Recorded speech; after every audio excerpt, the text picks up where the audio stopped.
जय हिंद साथियों, आप सभी का स्वागत है आपके YouTube चैनल स्टडी विद मूलेंद्र पर। तो फ्रेंड, जैसा कि आप सभी देख पा रहे होंगे, आज हम इस वीडियो में उन क्वेश्चन को डिस्कस करने वाले हैं जो ज़्यादातर एग्जाम में पूछे गए हैं। और फ्रेंड्स, उनको मात्र 2 सेकंड में आप कैसे सॉल्व करेंगे, ये तरीका हम आपको इस वीडियो में बताने वाले हैं। तो आपका मैथ का जो डर है वो ख़त्म हो जाएगा।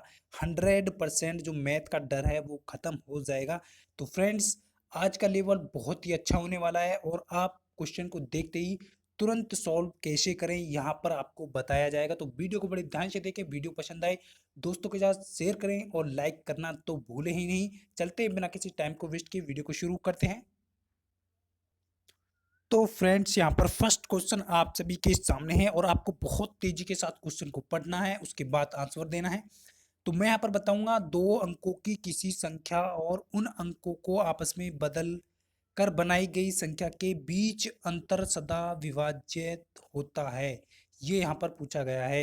यानी कि दो अंकों की कोई संख्या है और उस संख्या को यदि हम पलट दें, उसके अंकों को तो आपस में बदल दें, तो बने उस अंकों से बनी संख्या के दोनों के जो बीच अंतर है वो सदा कितने से विभाजित होता है। तो फ्रेंड्स, आपका जो राइट आंसर हो जाएगा वो हो जाएगा ऑप्शन बी। वो कैसे होगा, मैं यहाँ पर सॉल्व करके दिखा देता हूँ। मान लिया हमने कोई भी वो दो संख्या, दो अंकों की संख्या मान लिया हमने 54 है, वो संख्या आपकी 54 है, कोई भी मान सकते हैं आप। दो अंकों के इनके अंक बदलने पे कह रहा है वो, तो 4 5 हो जाएंगे। यानी कि आपका जो पहला अंक है वो लास्ट का हो जाएगा, लास्ट वाला अंक पहला हो जाएगा। बदल दी, दो होगी। फिर बोला गया उस आपस में बदलने के बाद उनके बीच का अंतर 54 माइनस आपको 45 का अंतर देखना है। कितना बचेगा, 14 में से 5 गए 9। और 9 एक ऐसी संख्या है जो सदैव 9 से विभाज्य होती है। यानी कोई भी संख्या आप ले सकते हैं, वो सदैव 9 से विभाजित होगी। तो ये आपका बिल्कुल सही आंसर हो जाएगा। अब आप कहेंगे सर ऐसा कैसे हो जाएगा, तो आप करके देख सकते हैं। कोई भी दो संख्या, दो अंकों की संख्या मान सकते हैं और उसको पलटने पर उनके बीच का अंतर सदैव आएगा आपका 9 आ जाएगा। तो इस प्रकार से इसे आप सेकंडों में सॉल्व कर सकते हैं। चलते हैं नेक्स्ट क्वेश्चन की तरफ। सेकंड क्वेश्चन फ्रेंड्स आपके सामने है, बहुत तेजी से पढ़ना है। दो अंकों वाली एक संख्या और उनके अंकों के योग से प्राप्त संख्या का अनुपात यहाँ पर दिया गया है 4:1। तदनुसार यदि उस संख्या में कोई इकाई वाला अंक दाईं वाले अंक से 3 ज्यादा हो तो वह संख्या कितनी है। बहुत ही चुटकियों में सॉल्व कर देंगे आप।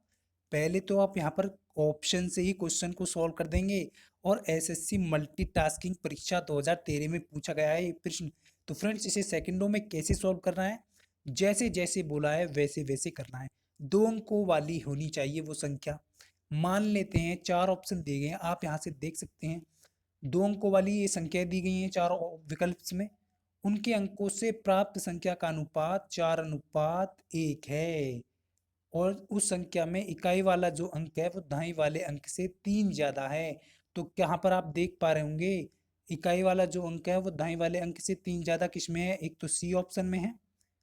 दाईं इकाई वाला जो अंक है वो दाईं वाले अंक से 3 ज्यादा एक तो सी में है, और यहाँ पर ए ऑप्शन में भी है 3 ज्यादा है, और यहाँ पर सभी में 3 ज्यादा दिख रहा है, जैसा कि आप सभी यहाँ पर देख पा रहे होंगे। तो फ्रेंड्स, आप उसे सॉल्व कैसे करेंगे सेकंडों में। अब आपको यहाँ पर ये तरीका तो आपने यहाँ पर देख लिया तुरंत। फिर यहाँ पर क्या बोला गया है, अंकों से प्राप्त संख्या का अनुपात, दो अंकों वाली एक संख्या और उनके अंकों के योग से प्राप्त संख्या, यानी वो संख्या और उसके अंकों का योग का अनुपात जो 4:1 है। तो फ्रेंड्स, वो कैसे होगा, अब यहाँ पर आप निकाल लें। मान लिया वो संख्या आपकी 36 है, हमने 36 और इन दोनों का योग कितना हो जाएगा, 9। तो इनका जो अनुपात है वो 4:1 आ रहा है। तो 9 चौक 36, तो आपकी जो राइट संख्या हो जाएगी वो 36 हो जाएगी। तो आप ऐसे सॉल्व कर सकते हैं। तो आपका राइट आंसर क्या हो जाएगा, यहाँ पर 36 हो जाएगा। वह संख्या कितनी है, 36 है। यदि आप कहेंगे अब सर आपने 47 क्यों नहीं माना, 47 मान लें और फिर 47 यहाँ पर आपका 47 मान लेंगे, तो आप यहाँ पर आप सभी देख पाएंगे 47 अपॉन 7 4 11, 11 से 47 डिवाइड नहीं होगा। तो इसलिए 4:1 अनुपात यहाँ पर आपका नहीं बनेगा। इसी प्रकार से आप यहाँ पर चेक कर सकते हैं। तो आपका राइट आंसर ऑप्शन सी हो जाएगा। चुटकियों में सॉल्व हो गया ना, हो गया। चलते हैं नेक्स्ट क्वेश्चन की तरफ। तो फ्रेंड्स नेक्स्ट क्वेश्चन आपके सामने है, बहुत अच्छा क्वेश्चन है। इसे भी आप विकल्प देखते ही तुरंत सॉल्व कर लेंगे, क्योंकि आपको क्वेश्चन को सॉल्व करने की जरूरत ही नहीं है। तो यहाँ पर दो अंकों की एक संख्या में इकाई के स्थान वाला इकाई अंक दहाई के स्थान वाले अंक से दो गुना है। केवल आपको क्वेश्चन को ध्यान से पढ़ना है, और यदि इन दोनों अंकों के योग को में से दो घटाया जाए तो अंतर उस संख्या के 1/6 के बराबर है। ये यहाँ पर बोला है, आपको संख्या ज्ञात करनी है। एसएससी सीपीओ परीक्षा 2003 में पूछा गया, फिर आपके एसएससी स्नातक स्तरीय लेवल में 2015 में पूछा गया है। बहुत ही अच्छा क्वेश्चन है, एग्जाम में बन सकता है 100%। कैसे सॉल्व करेंगे? चुटकियों में सॉल्व कर देंगे। पहले तो आप विकल्प देखें, यहाँ पर जैसे बोला है दो अंकों की एक संख्या, यहाँ पर सभी संख्याएं दी गई हैं दो अंकों की।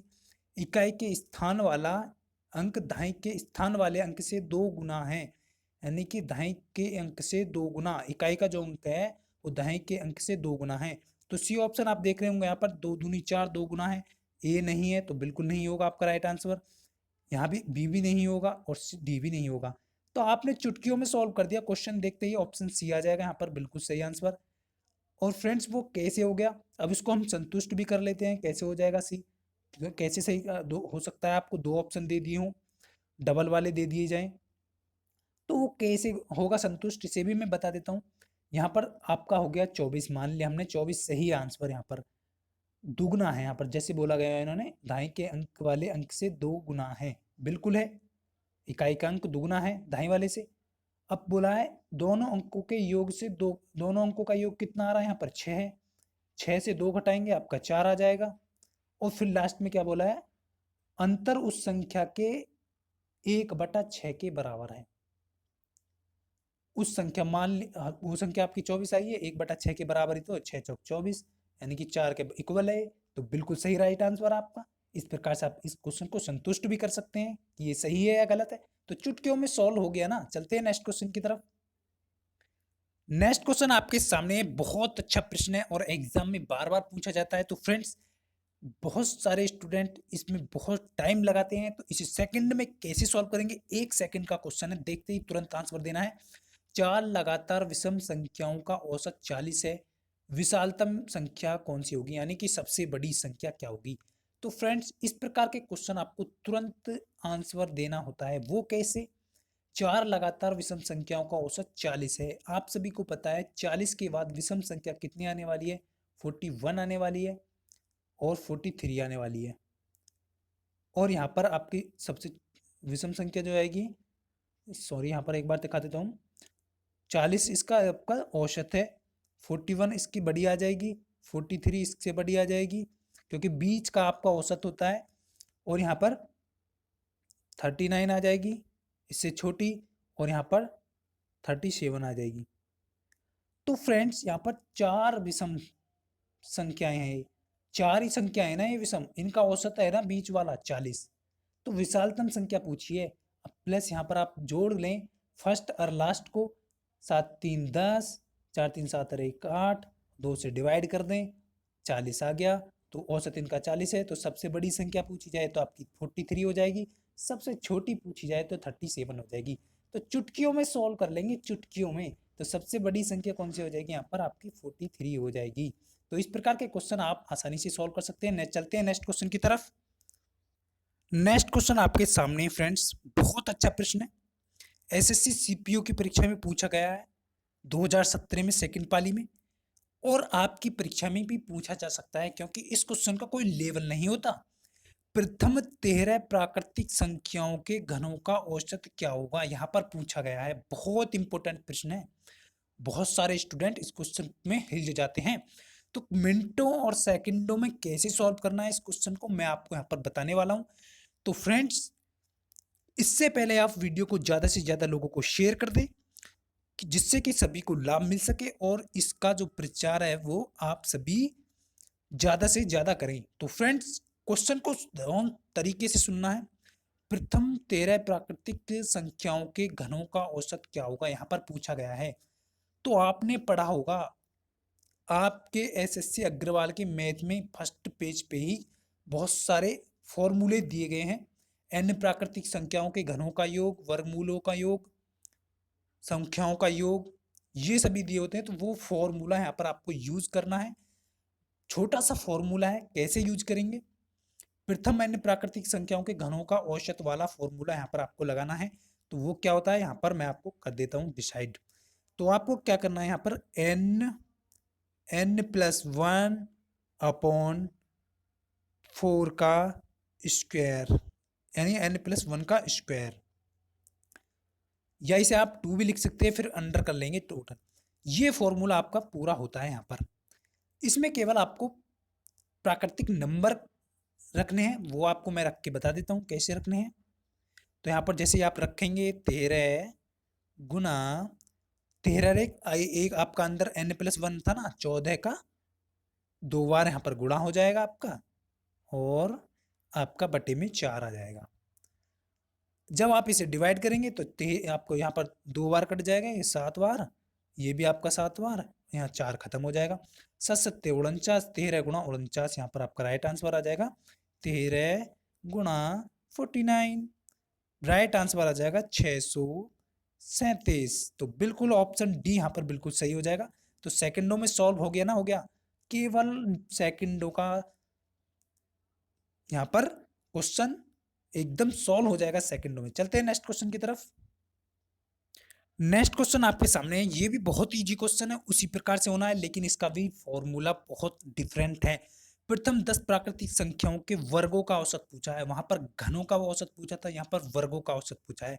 कैसे सॉल्व करेंगे? एसएससी सीपीओ एसआई में ये पूछा गया है, एसएससी में भी पूछा गया है, तो बहुत इंपॉर्टेंट हो जाता है। तो इसलिए आपको इसे कैसे सॉल्व करना है, फॉर्मूला बता देता हूं, मिनटों सेकंडों में कर लेना।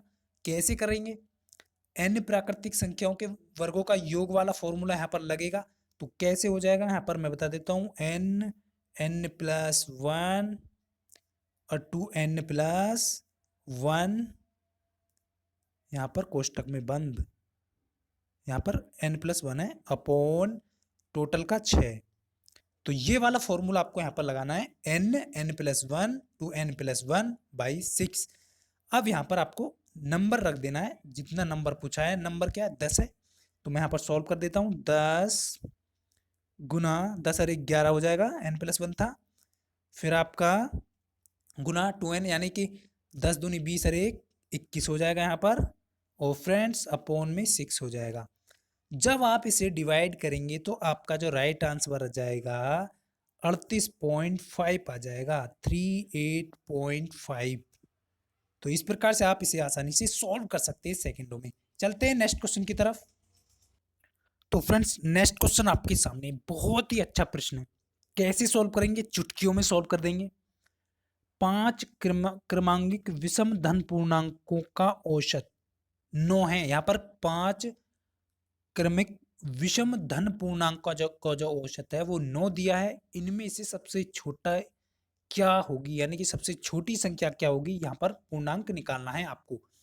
तो फ्रेंड्स इस प्रकार का क्वेश्चन आपको सेकंडों में कैसे सॉल्व करेंगे, बहुत सारे स्टूडेंट ऐसे करते हैं, एक्स मान करके तब करते हैं।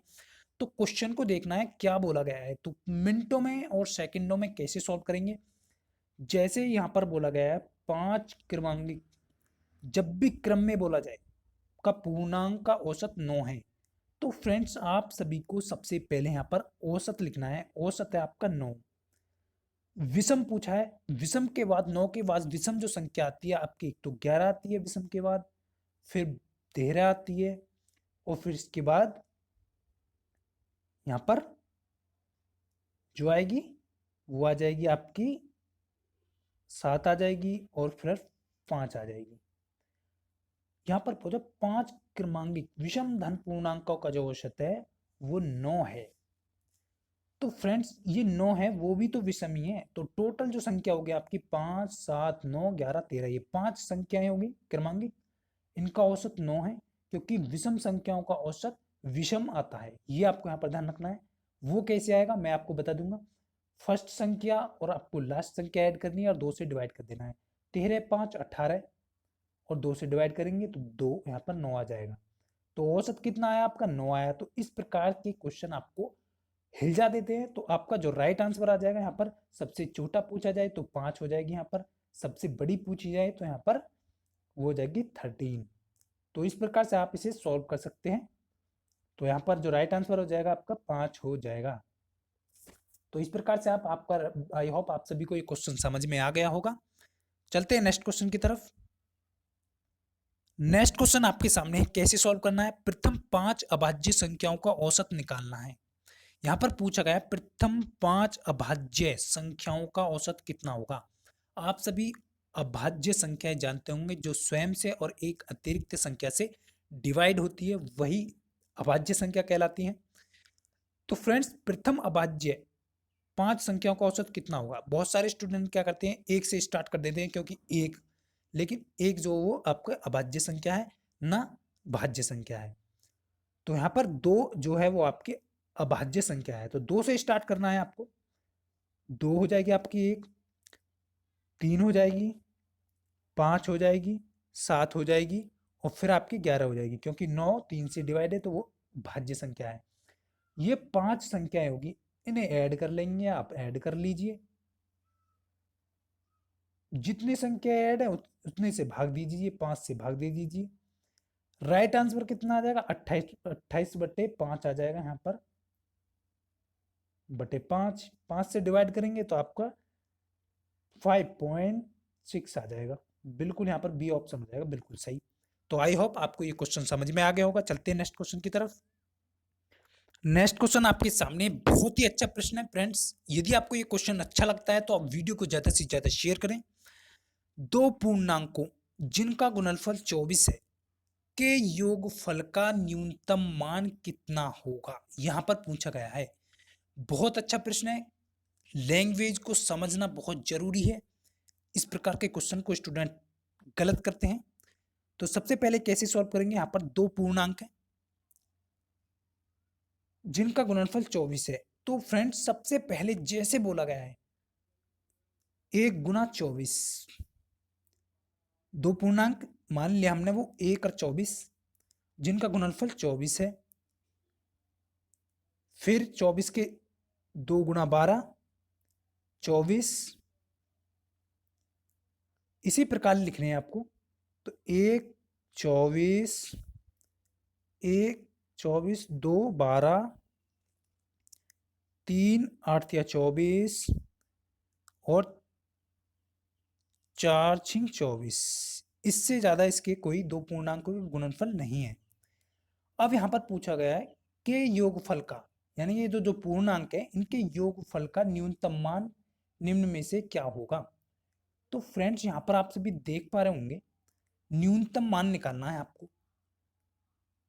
उपरोक्त में से न्यूनतम मान, तो 6 और 4 यहाँ पर 10 हो जाएगा, 8 3 ये 11 हो रहा है, 12 2 ये 14 हो रहा है और ये 4 24 और 1 25 हो रहा है। तो न्यूनतम जो 2 पूर्णांक है उनका जो मान होगा निम्नतम 10 होगा, यानी कि 5 6 चौक 24। कौन सा वाला, 6 गुना 4 वाला, इनका जो योग होगा वो 10 हो जाएगा। इस प्रकार से न्यूनतम मान 10 हो जाएगा। तो डी ऑप्शन यहाँ पर सही हो जाएगा। इस प्रकार इस क्वेश्चन में बोला गया, तो डी ऑप्शन बिल्कुल सही हो जाएगा। ये वीडियो आपको पसंद आया हो तो वीडियो को शेयर करें, लाइक करें दोस्तों के साथ। तो फ्रेंड्स, मिलते हैं नेक्स्ट वीडियो में, नेक्स्ट पार्ट में। तब तक के लिए जय हिंद, जय भारत।